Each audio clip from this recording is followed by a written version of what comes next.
his Blade Master comes in a little too late. Here you're going to see a perfect example. The dust goes off. I bought another dust. Hex and Ensnare. It's not going to kill him, true, or at least not right here. But I do enough damage to make him really cautious.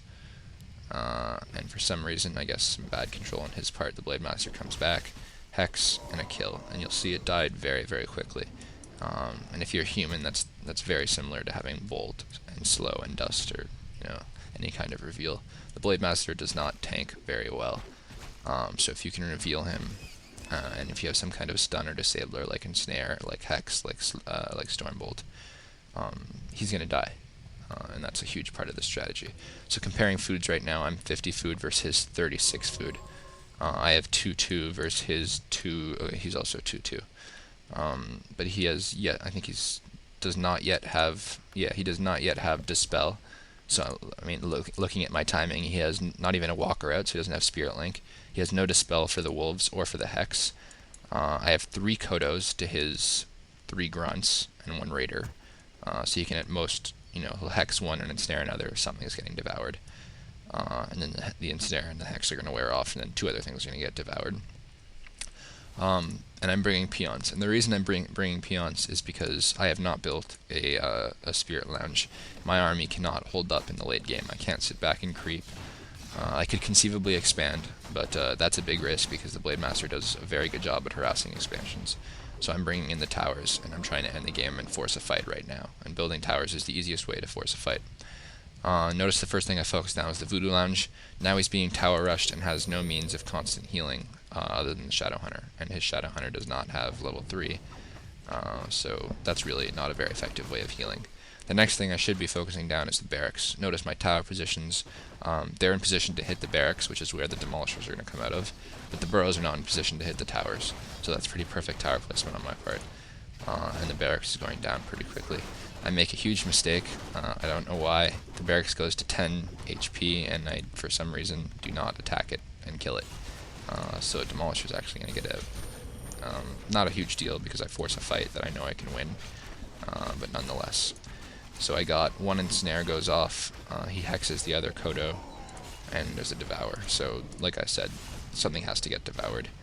And at this point I could just attack move if I wanted to be honest, because his army is not capable of fighting mine. Another Devour goes off, another Devour goes off, and he's not capable of winning this fight. And he says GG. So you'll see the strength of this strategy. It obviously looks pretty imbalanced in that my army was so much more effective than his so much earlier on. And in that sense it's a lock. I mean, you have to play it as the Blade Master user, you have to play it in sort of the way you would play against a human tier 2 tower push. In that the longer you can delay it and let your walkers and your Dispel come out, the better chance you have at winning the game. So, game 2 please. 1 minute mark, 1x speed, Fog of War. This is also a ladder game with myself and Danger Return, aka Arctic Danger. Little background for this game. This was played I think this was played back to back right after the game I just played. And you'll notice I'm in the exact same spawn. And obviously after the success of the last game I figured, you know what, Farseer, why not? I'll do it again. And I try for pretty much the mirror strategy. As far as Danger goes, I believe he's Peruvian Orc player. I know whichever country he's from, he won the World Cyber Game there.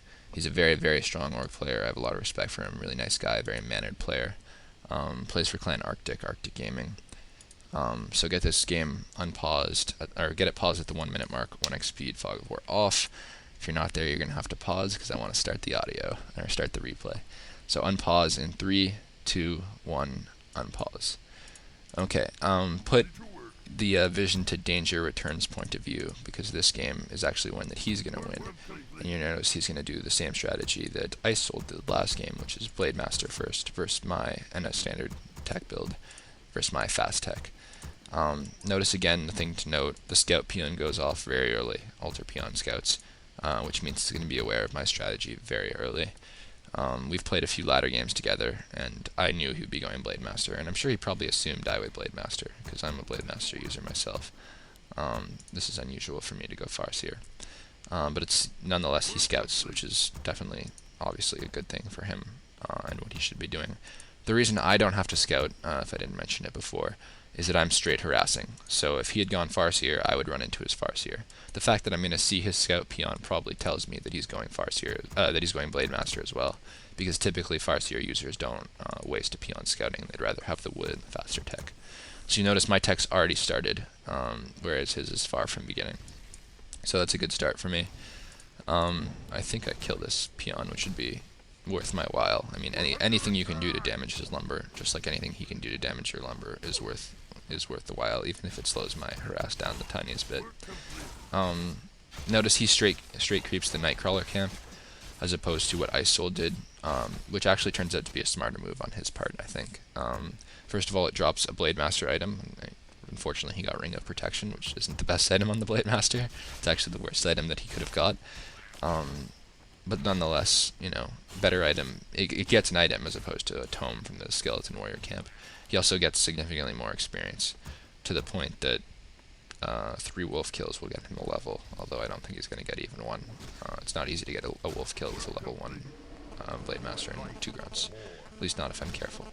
I spoke too soon. That wolf might die. Okay, never mind. So again, looking at his base, he has yet to tech. As far as his base build goes, I immediately see a vulnerability to the right of his altar. There's no burrow coverage there, but his barracks is very well covered, as is his voodoo lounge, and his peons are also very well protected. So all in all, this is a pretty good base. The mistake I make already is not heading back to my base, which is what I should have been doing. I didn't see his Blade Master going up, and you'll notice he's done exactly what he should be doing right now, which is going straight to my base and doing whatever damage he can to my income at this point. You'll notice the Blade Master is much more effective at damaging income than the Farseer, at least first Orc. So, looking at my base, the Blade Master is just chilling in my gold mine. Okay, he was chilling in my gold mine, which forced me to burrow. You'll notice I have 2 burrows full, which I should have emptied while he's attacking my war mill, which is a pretty big mistake on my part.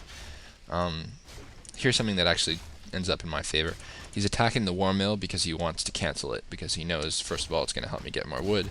Second of all, it's through the war mill that I build demolishers, kodos, and towers, which are the 3 things he fears. Unfortunately for him, he doesn't get the kill on the war mill, and I'm not going to end up repairing it. So what just happened is he ended up wasting a considerable amount of damage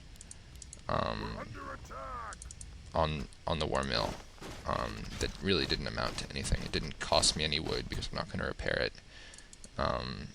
And he didn't end up killing it, so that should have been in my favor, but unfortunately I forgot to unburrow the peons, especially the ones that weren't in range. Not a big deal. Anyways, that's minor element, but something I should have done better. Notice while he was doing that, he sent his grunts to creep out the Nightcrawler camp, which is giving him the level 2. Now he has critical strike, and he bought the boots of speed, which is huge on his part, once again, because now he can literally right-click my Farseer and go AFK. That's what most human players will say about Blade Masters. That's what they do. Notice also he actually ends up using the Blade Master item trick. Notice him follow his Blade Master right now. He's creeping the middle Skeletal Marksman, and he gets probably the best item he could have got, that or the Potion of Invulnerability. I guess it's debatable. But definitely a very good item, particularly considering that, as I said last game, my strategy is going to have a lot to do with how much damage input I can do to the Blade Master from Ensnare and from Hex. So the fact that he has a free 500 HP, which is almost full health, obviously that's in his favor.